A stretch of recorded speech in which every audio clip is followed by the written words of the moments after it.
Welcome back to NewsWire here on SportsGrid. Wow, it has been a minute since we've had Bill Bender here on the show of Sporting News. He covers college football for Sporting News and also appears weekly for us. And I believe the last time we saw Bill was either late in February, maybe early March, probably even before that, I'm guessing. So it's been a few months, but it is time to wind up Bill for another college football season here on SportsGrid. We're less than now 2 months away.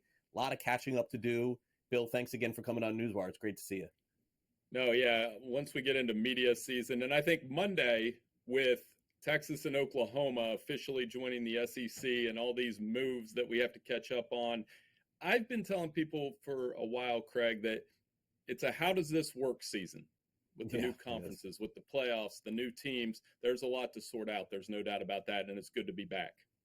Yeah, and I think that's probably our best bet here to do this for a couple of weeks before we really get into some of the games. The conferences have been realigned, as Bill mentioned. If you have not been paying attention, the SEC, still the premier conference probably in the country, has added a couple of teams. The Big Ten now has 18 teams. The ACC has 17. The Big 12 has 16. The SEC has 16. And the Pac-12 has 2.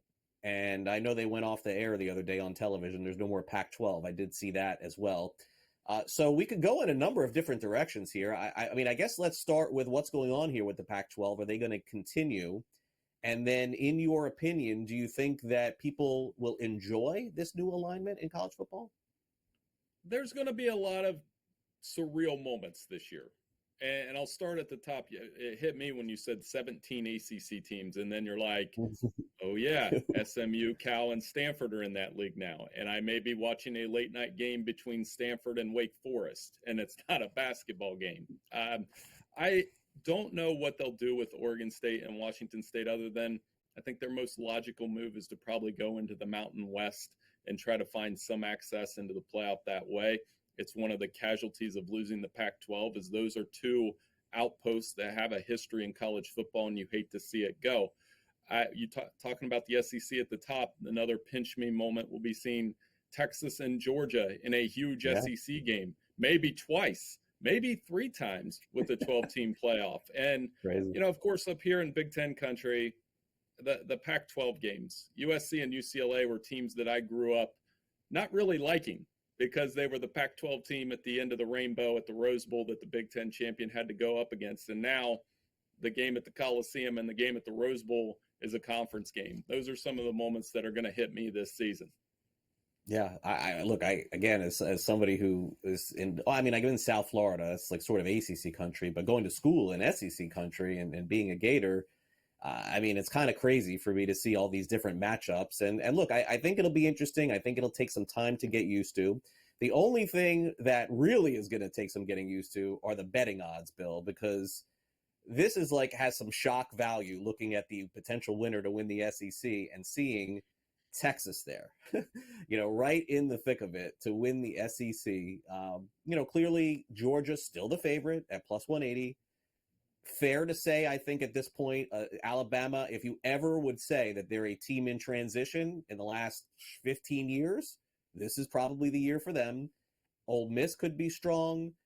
I think the odds makers are basically telling us, Bill, it's anybody's at this point. I don't think they know what to do with these odds, but it's very easy to just simply make Georgia the favorite because they're expected to be one of the best teams in college football again.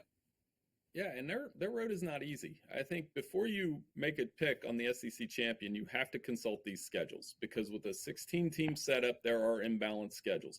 I don't have to tell you twice how difficult Florida's schedule is this season. It's one of the most brutal in recent memory that I've ever seen when you see all the teams they're playing within the conference, and then they're playing Miami and Florida State outside of the conference. So you look at Texas, tough road game at Michigan in non-conference play, traditional matchup with Oklahoma. Other than that, it's Georgia and Texas A&M.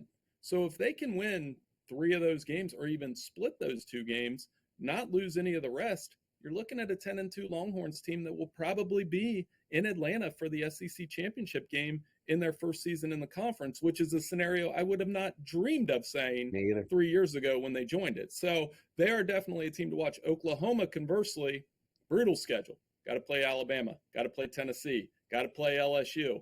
It is one of those things where before you make a call, make sure you look at the schedules, especially in the Big Ten and the SEC. Yeah, it's going to be a little bit revolving, I think, with odds over the course of the season. I don't think the favorites are going to be the favorites the entire year. You mentioned Texas and Oklahoma, which is crazy. How about the Big Ten? The fact that Oregon is as close to a favorite to win this conference as Ohio State. I don't think people would have guessed that. People may look at Michigan and say, wait a second, why is Michigan 7-1? A lot of kids left. Jim Harbaugh not there. Two-team race here between Ohio State and Oregon. It seems like it's a little different than the SEC, Bill. Penn State has the easiest schedule of those top four in that top tier. Michigan has the most difficult schedule and lost 13 guys to the NFL draft, not to mention Jim Harbaugh. So there will be a little bit of honeymoon/transition with Sharon Moore. It does come down to Ohio State, loaded roster, huge additions, hire Chip Kelly, all in year for the Buckeyes. I think they'll get to Indianapolis, and they do play at Oregon on October 12th. Another pinch me moment for me because I would have never dreamed. By the way, I turned 45 that day, and I'm going to be watching a huge Big Ten game against Ohio State at Autzen Stadium, and I'm going to say, man, I'm getting old. But I think Ohio State and Oregon, another scenario where they could play 1, 2, maybe even 3 times with this 12-team setup. Those are the two bets in the Big Ten for me. All right, let's cap it off real quick with the Big 12. Utah's got to be the class. I know they have one of the strongest junior-senior classes coming back in all of college football this season. Everyone says they got a shot to win the championship, Bill. They're 3-1 to win the Big 12. Kansas State is right there, too. Yeah, Utah, really interesting team to me. Got Cam Rising back, going to be in the mix. I like Kansas State with the experience they have, but watch Oklahoma State. All 5 offensive linemen back, Ollie Gordon in the backfield, and this team waiting for Texas and Oklahoma to get out of the conference. The Cowboys are an interesting sleeper to me. All right. Well, next week with Bill, we'll do the ACC. There's just too many teams. Not enough time here on the show to do every single conference. Bill, have a great holiday, July 4th. We'll see you soon. Thank you so much.